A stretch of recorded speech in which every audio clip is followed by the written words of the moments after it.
Ike Atkinson, two of the biggest drug dealers in history, and author of Gangsters of Harlem, where I first came into contact with Frank Matthews. I did a book which profiles some of the really interesting gangsters that came out of Harlem, which has a rich history in gangster history. And the people like Frank Lucas, Nicky Barnes, Bumpy Johnson. But I have to admit, I've never met a character that was on the New York scene that was as interesting, as dynamic, and incredibly entrepreneurial as Frank Matthews. You take this kid, born February 11th, 1944, grows up poor. It's still in the era of segregation. Gets in trouble with the law. He gets busted, according to criminal records I've seen, at 14 for assault and battery. 2 years later, he rounds a hen house and assaults a chicken farmer, gets thrown in jail. He ends up 13 months in reformatory school. And while he was there, he used his time well. He learned a trade, barber trade. I've met some people that were in barber school with him. And he told them, you know, that he wasn't going to hang around Durham. He was going to go to New York and make his fortune and make a name for himself. So at a very young age, when you talk with these people that knew Frank Matthews, Frank was a leader. He was charismatic, and he had purpose, and he was ambitious. So he eventually left Durham, and he must have been about 18 years old or so, and still a teenager, and went off to Philadelphia, where he spent a little bit of time in Philadelphia working as a barber, and then drifted over to New York, where the action was, right? If you wanted to be a big-time gangster, where would you go? You would go to New York City, because that's where you know, all the activity was. That's where the contacts was. That's where your source was going to be if you were a gangster. So he ends up in New York City, and he starts off like he did as a barber. Where at? What neighborhood? Bedford. He started off as a barber in Bedford-Stuyvesant. Met a big-time numbers king who, because of Frank's personality, I guess, took him under his wing and tried to get him introduced to the Italians so that Frank could get into the drug trade. And at that time, remember, this was in the late 60s, the Italian Mafia, the Cosa Nostra, controlled the drug trade through the French Connection. And anybody wanting to enter the drug trade had to deal with the Italians, and because it was a monopoly. It was one of the biggest monopolies in history. 95% of the heroin coming into the United States at that time came through the so-called French Connection. You had poppies in Turkey, you had the laboratories in Marseille, and you had the distribution network through Montreal and New York City. It's very unclear what happened at the meeting, and I believe it was with the Gambino crime family. It was one of the families that he met with. And they turned him down for whatever reason. And so Frank, for all intents and purposes, should have been shut out of the drug trade and maybe end up as a low-ranking member of the trade like most blacks at that time. But Spanish, I'm not going to mention his name because maybe we talked about that.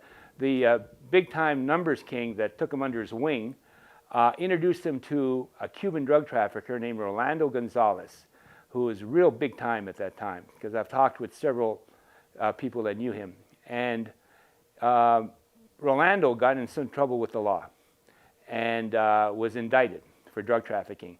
But ironically, which Frank was to do maybe a decade later, 8 to 10 years later, he fled and went to Venezuela, where he set up a distribution, cocaine and heroin distribution ring.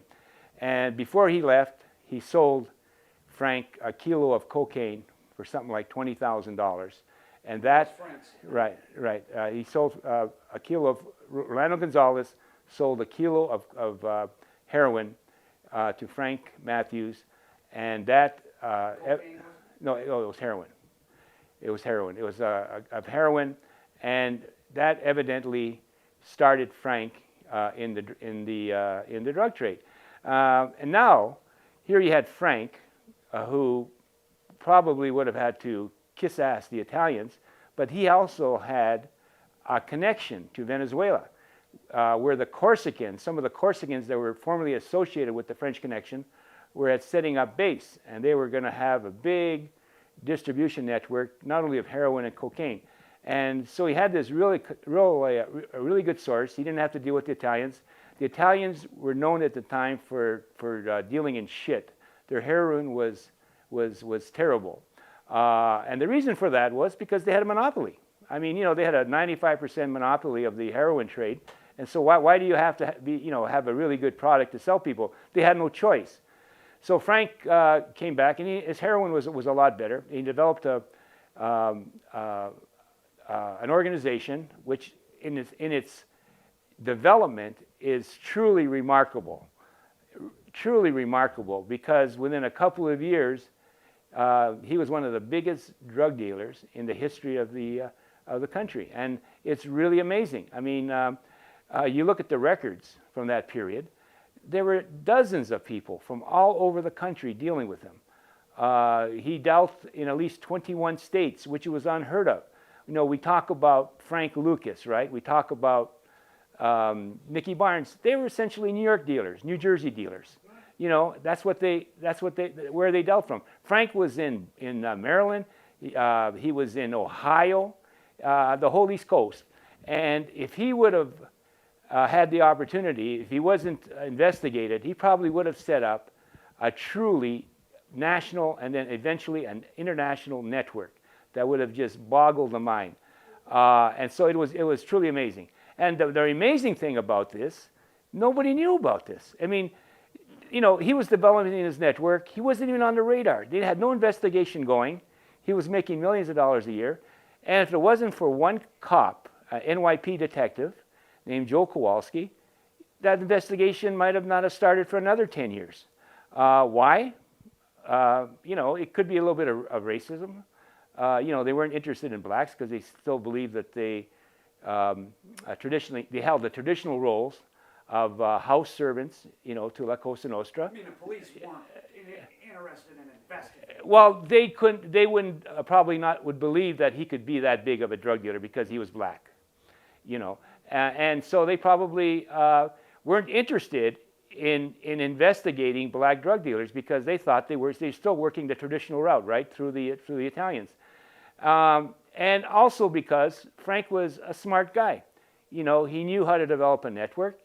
At that time, he kept it under the radar, and he developed his network. I saw DEA statistics, where he was making $10 million a year in 1972. That's what they said, $10 million a year. Can you imagine how much money that it would be in today's terms? So he was making millions of dollars. And when you study his rise, the amazing thing is you would think, well, there's probably a lot of jealous people. A lot of people want to backstab Frank, within the black drug dealing community. Everybody that I talked to that knew him or investigated him liked Frank Matthews.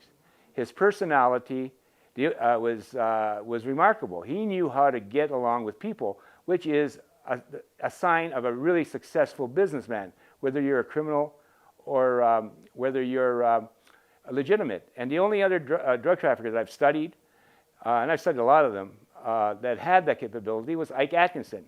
When I did his book, Sergeant Smack, everybody liked Ike. I never found anybody that disliked Ike. They said Ike was a nasty guy. I don't want anything to do with him. And the same thing with Frank. They respected him. They realized that Frank could take care of business because Frank, when you talk with the police, he was involved probably in several murders. He was never indicted for murder, but when you get at that level, you're going to have competition. You're going to have people that are going to try to stop you. And he did have problems with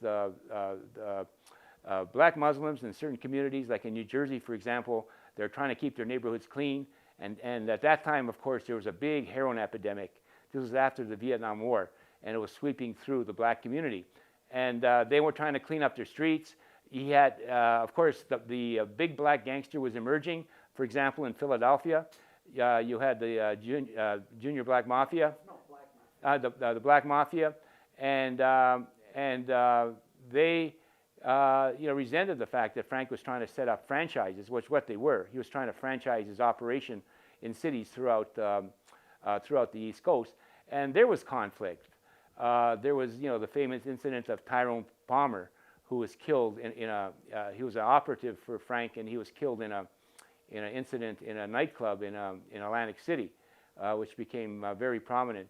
And they're telling Frank, stay out of our territory, or we'll take care of you and any of your lieutenants that you send here to set up operations. So this was going on, and Kowalski comes along, and Joe Kowalski, a very straight detective for the NYPD. He was living at 130 Clarkson Avenue in Brooklyn, which incredibly, could you imagine this, was the same apartment building that Frank Matthews was living in. And he was seeing all these black guys showing up, driving really fancy cars, looking like they're straight out of a Superfly blaxploitation movie, showing up at this apartment. And they were all going to the same number, 310. And so Kowalski, who had access to intelligence methods right, he was an active cop, so he had access to ways to investigate Matthews, and he started doing some investigating, and he saw that a lot of these guys were big-time drug dealers that had charges against them or were being investigated, and excuse me, they were coming from all over the East Coast and from the Midwest, and they didn't. His investigation didn't implicate Matthews at that time, but the fact that he was associating with these characters made him suspect, right? But definitely he was suspected of several criminal murders that were committed. So they had him on his radar, but not necessarily for drug trafficking. And so what Kowalski did, and let's face it, if they would have saw him snooping around because he checked out Frank's car, he was taking a license plate, he would have had a serious problem, especially if they would have found out he was a cop. So at great personal danger, he gathered this intelligence, and then when he was ready, and then this was about 1970 it began, about 18 months or so later, he presented it to his superiors. And that's when the investigation began. And even with this evidence that there was this big-time drug dealer operating in Brooklyn, it still took a little while before he was taken seriously, because let's face it, they couldn't believe that this black guy was working in 21 states with this huge network, and people were coming from all over the country to buy dope from him. And so the investigation progressed, and meantime Frank became a legend in Harlem. As his fortunes grew, he became more extravagant in his tastes and in his personality and in the way he treated people. He was very generous. You talk with anybody from that period that knew him, he would give them money, gifts. The woman loved him. He seemed to be like he was everywhere at once. Well, okay. And he seemed omnipresent on one hand, because how could this one guy know so many people? And deal with so many people, but he was everywhere. He was in Las Vegas. He went to Atlantic City. He was in Harlem. He was in Brooklyn. And people everywhere took to him. They liked him. And you talk with drug dealers from that period, they won't say a bad thing. He was a good-looking guy. He was about 5'8", muscular upper part of the body. There was no evidence that he ever lifted weights, but people always talked about that. Like, he was very normal from the waist down, but he seemed to be muscular from the waist up. And by all accounts, very handsome guy who loved ladies. And boy, did he love ladies. I can't believe one guy could be in so many places at so many times. He went to Atlanta. He was in the Playboy Club there, and he had some bunnies. He had an airline stewardess I know of that was his girlfriend. He had an actress that was very prominent in in blaxploitation movies and some of the movies in the 1970s. I'll mention her name, Sheila Fraser, from all reports.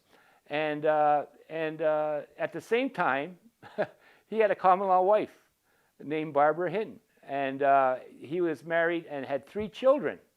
It seems that one of those children were his and 2 of them were Barbara Hinton. And even while he was... one was Hinton's and 2 were with her. That's right.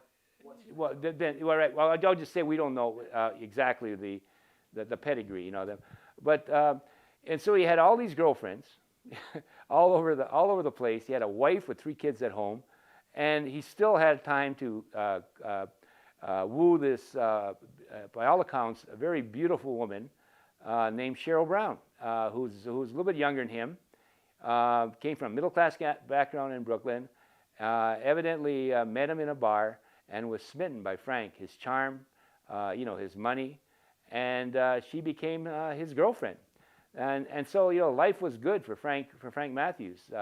He was making millions of dollars, and he had money. He went to the best restaurants. He went boxing matches. He went out to Las Vegas to see Muhammad Ali, who he liked a lot, admired a lot. And it was going on. But like all drug traffickers, eventually the party's over. Eventually, no matter how far behind law enforcement is, they eventually catch up with the bad guys.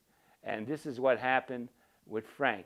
When Kowalski brought that information to his superiors and they decided to launch an investigation, they organized a task force that went after Matthews, and they began wiretaps on Matthews. And Matthews was unaware of what was going on, and he talked on the wire, and this was important information that was gathered by the authorities.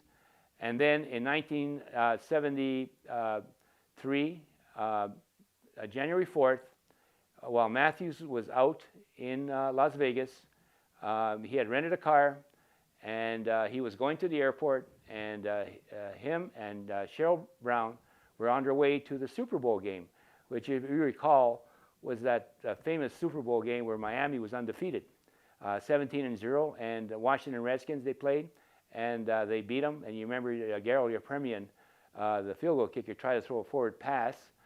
He looked spastic doing it, and Washington got their only touchdown.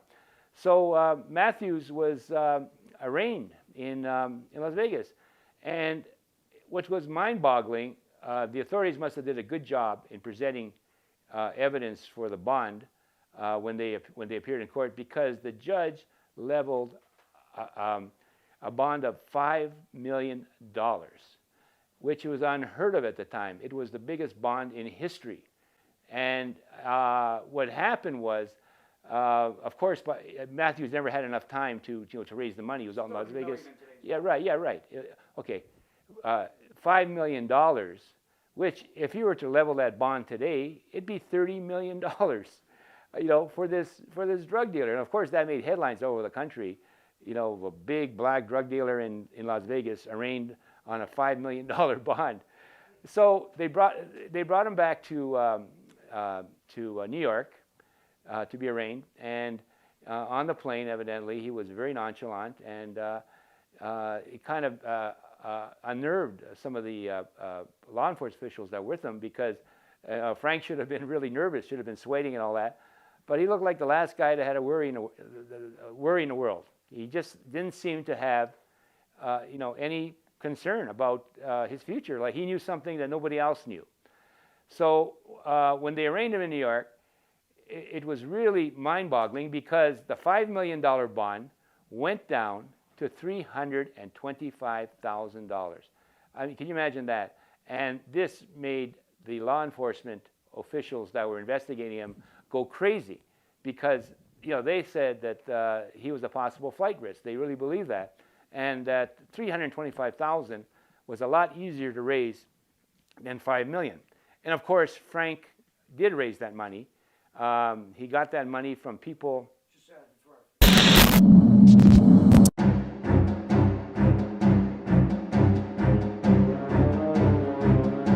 What if I told you that the illegal drug business wouldn't be possible without the American government? Treason against the American people committed by Central Intelligence. For a meeting with the CIA, and you will have your indictment dismissed in federal court. The U.S. government cut deals and bestowed favors on brutal dictators, malevolent generals, and murderous gangsters in every corner of the globe. You're getting emotional again. You might think it was just a conspiracy theory. You'd be wrong. Drugs were in the black community. Nobody really cared. All the heroin was coming from Italian sources, Jewish too. The African American community has quite a debt to what we would consider criminal enterprise. You know, only poor people got the time to make moral judgment. This is black organized crime. Yes, yes. You might think that Timothy Leary's quote to tune in, turn on, and drop out with LSD was meant to change America. Do you have the feeling of reality when you look at this paper and you hold a pencil in your hand? No. Yes. But what if LSD was really part of a secret U.S. government mind control program? Turns out that it was. I give the CIA a total credit for sponsoring and initiating the entire consciousness movement of the 1960s. Early '65, I decided that I really wanted to make a lot of LSD and give it away. International drug trafficking was subordinate to the national security interests of the United States. American Dope. For the first time, the real story of the global drug trade, told by the undercover agents, kingpins, and prosecutors who were there at the very heart of darkness. You also got to explain where you got the money from. So if you raise a bond like $5 million, I mean, they're going to say, well, where did you get the money from? And of course, none of Frank's people had that kind of money. I mean, they couldn't raise, his homeboys in Durham, that knew him well, didn't have that kind of money. It was impossible. But when they went to New York, $325,000 was raisable. And so some of his friends and associates in Durham managed to raise the money, which got him out of jail. And after they arraigned him, evidently he was free. There were reports that he was still continuing his drug trafficking operations. You talk with people from that period, some of them said, yeah, I can see evidence that Frank was going to flee. Some of them say, no, man, he was cool as a cucumber. You had no indication that he was going to try to jump on. And, you know, it wasn't typical for a gangster to jump on. You think of the drug traffickers of the period. Three of the major ones. You got Ike Atkinson, you know, who eventually spent 32 years in jail. He didn't jump on. Nicky Barnes, who was in big serious trouble a few years later in New York City, he didn't jump on. And of course, Frank Lucas, you know, went to trial and in New Jersey and was convicted, and he didn't jump on before his conviction. So it was very unusual. And they say that Frank had $15 to $20 million with him, and that he was, which is, okay. They say Frank Matthews he squirreled away for his life on the run, something like $15 to $20 million, which was anywhere from $90 to $100 million in today's money, which was more than enough money to make the escape. And of course, in those days, the money laundering laws were a lot loose. It was much more difficult to investigate criminals in terms of their money. And so, and it looked like that Frank had a definite plan, that he was actually planning for the day that he would have to take off from New York City and live a life on the run. And so he did that. July 2nd, he didn't show up in a Brooklyn courthouse, and there was a detective that spotted him in traffic when word got out that Frank was Frank had not appeared in court. A detective named Michael Bramble, and he chased him in traffic. He tried to cut him off, and Frank ran him off the road. And later they found the car abandoned, and it had some blood, which made them think that something happened, but they tested the blood, it wasn't human blood. He reportedly met with some of his associates before he left, and paid off old debts, said goodbyes, and disappeared. And what's amazing, here you have this gangster that had disappeared. You had the cops looking for him, and what's really amazing is that no one has ever seen him since then. How about how massive the initial man Well, yeah, right, and the kick in right, the door, Frank Manhunt, right, and Syracuse. right.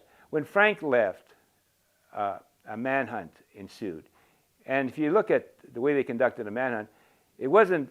He managed to remain free, not because the cops weren't trying. I mean, they did everything. They had posters, they had public service announcements, they organized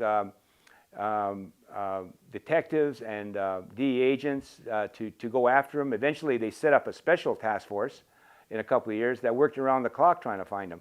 And what was amazing was it looked like they should have got him because he was reported everywhere. He was reported in Asia, in Africa, in Europe, in South America. He was reported even within the United States. So you figure that with all these sightings, he was eventually going to show up, and the authorities would get him. But as the years went, he still remained on the loose, and there were no informants. You say why?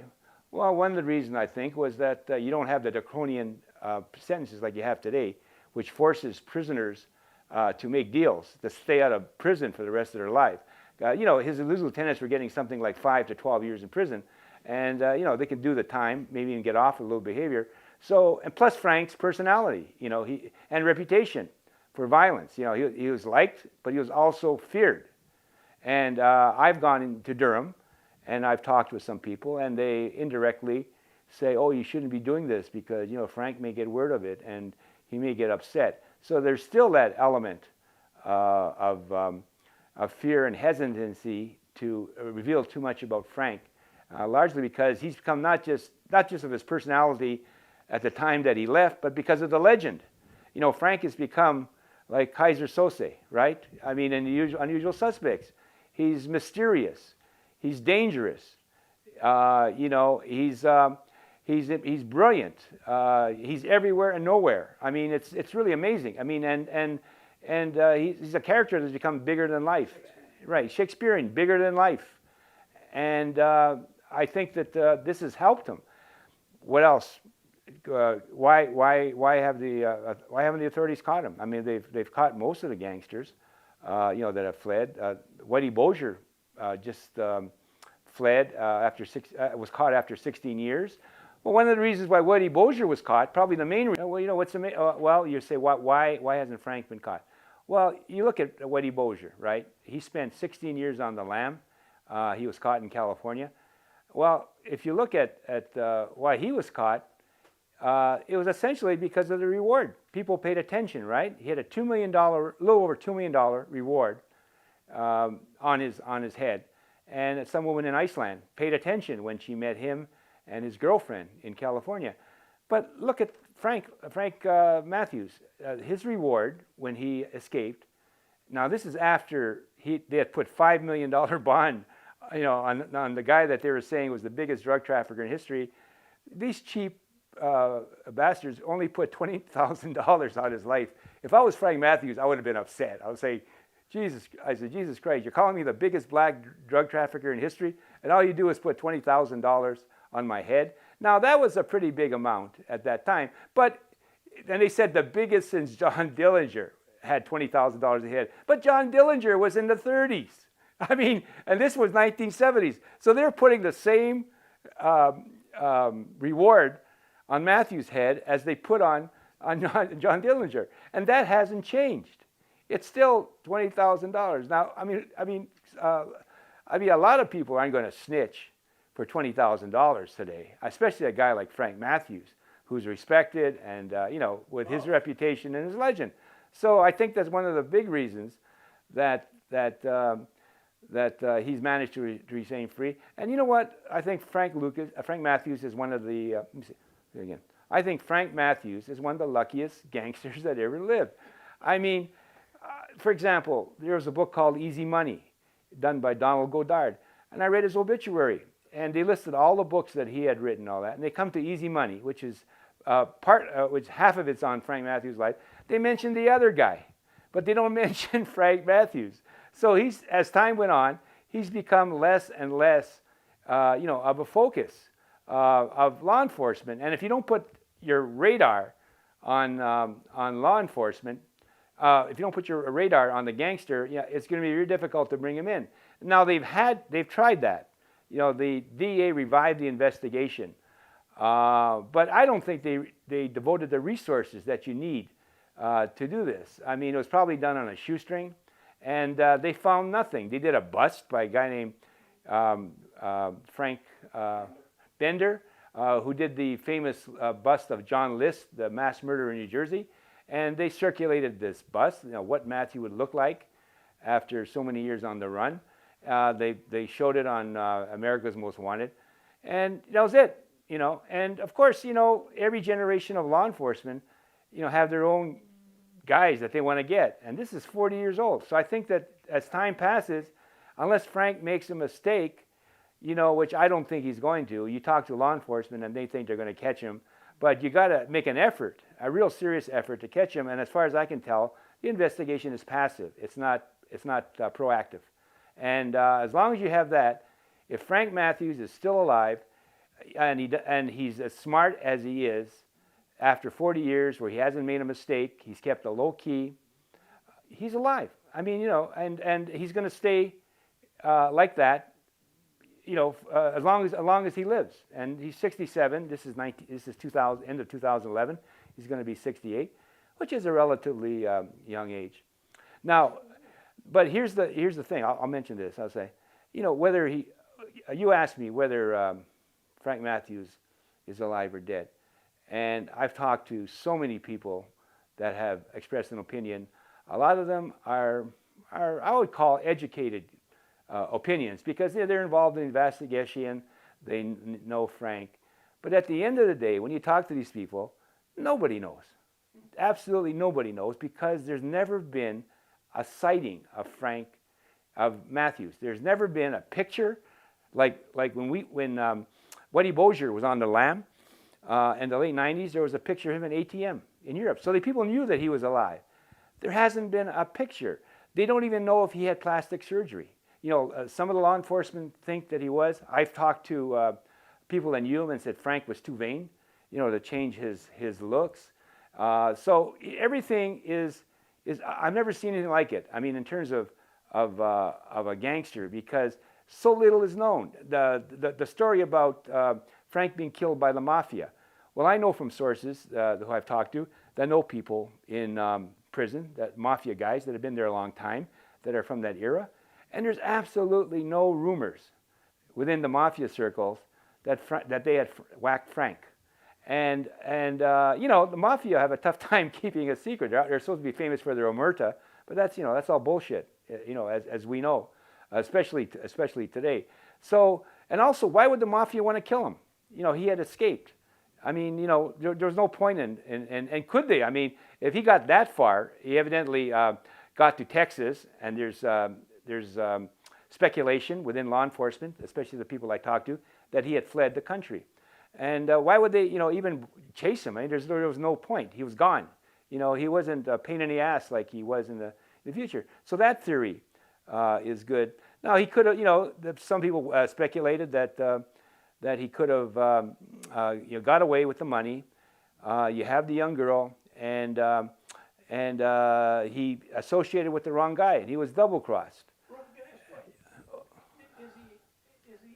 That he was possibly killed, right? That he was possibly killed by someone that double-crossed him, that helped him escape and all that.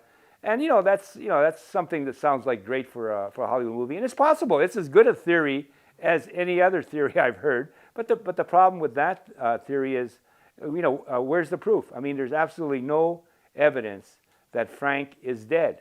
No evidence. And people look at the fact that he disappeared completely and say he must be dead. I look at it this way: if he disappeared and there's no evidence of what happened to him, he could be alive. I mean, it's the twin part, and both of those are, logical conclusions on that. Now, my own personal feeling is, and the thing that I've never really resolved is that Frank evidently had a cocaine habit, and he also, and I heard this from a law enforcement official, he had probably an irregular heartbeat. They found out, so there could be a possibility that maybe he had some health problems, right? Which were at his age when he fled, he was about 30 years old when he fled, weren't that serious. So, but maybe later on in life, these problems were aggravated. Suppose he never beat his cocaine habit, which I find hard to believe that he's alive, that he could stay that long on the lam with a cocaine habit. Because you're irrational when you do cocaine, and there's also the health issues. But there are rumors about that, and I think that he could possibly have died, but natural causes. And now the question is, okay, he died.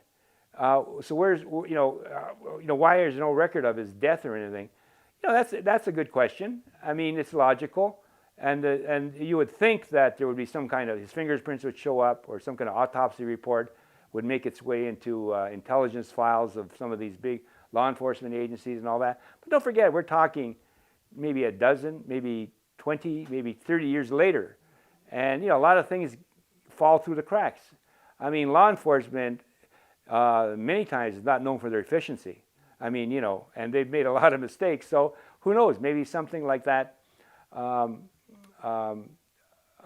happened. Maybe he died and no record showed up. So that's a possibility, but it's still speculation.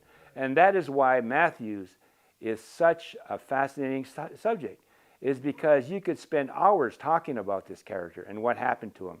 I think even if you look at D.B. Cooper's life, who's another famous guy that disappeared and all that, it's not as fascinating as Frank Matthews because of the elements. I mean, D.B. much bigger gangster. Yeah, right. And I mean, D.B. Cooper hijacked. He got on a plane, and he got $200,000. That was it.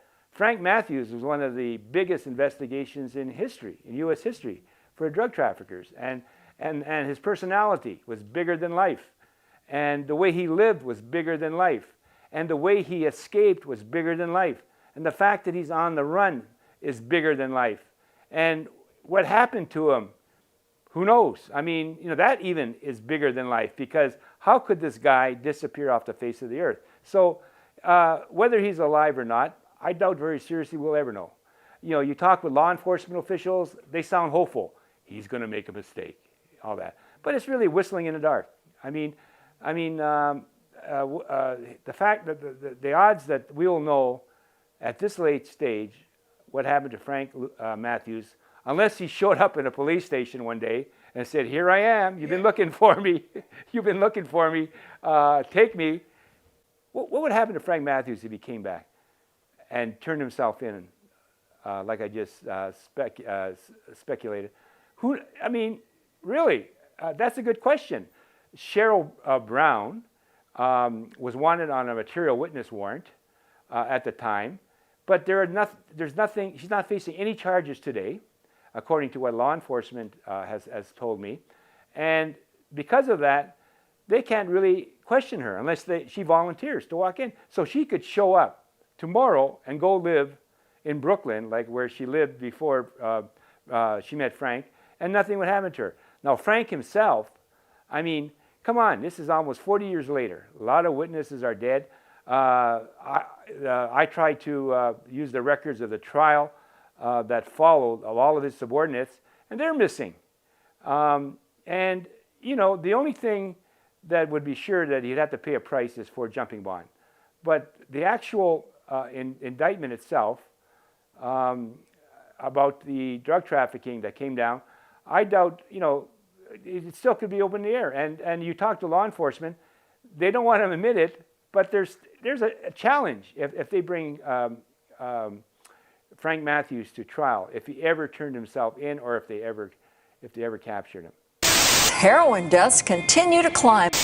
America is in the grip of an opioid and heroin epidemic. A bumper crop is currently being harvested in the southern part of the country. But this isn't the first one. The first great heroin epidemic started about 50 years ago, just as the Vietnam War began kicking into high gear. The dope was so pure in Saigon, we would just smoke it. I got drafted to be a soldier, but when I got to Vietnam, I turned into a dope fiend. International drug trafficking was subordinate to the national security interests of the United States. If you get the real CIA work, it's a joke. Fraternity boys with guns and no honor. Because when the CIA goes into a foreign country, the first thing it tries to do is establish contact with the criminal underworld in that country, especially drug traffickers. The victims of this deadly Cold War subplot were people nobody cared about. Vietnamese jungle tribes, Sicilian peasants, African Americans. The only thing that united Italians and Puerto Ricans was the use of drugs. In exchange for doing dirty work against so-called communists and socialists, some of the world's biggest criminals were allowed to fill America with heroin. Auguste Record was an escaped Nazi collaborator from France who was part of the rat line that was protected by CIA and relocated in South America. He went to Paraguay, where he pretty much set up an empire. To say that we are mired in stalemate seems the only realistic, if unsatisfactory, conclusion. Cold War, heroin heat.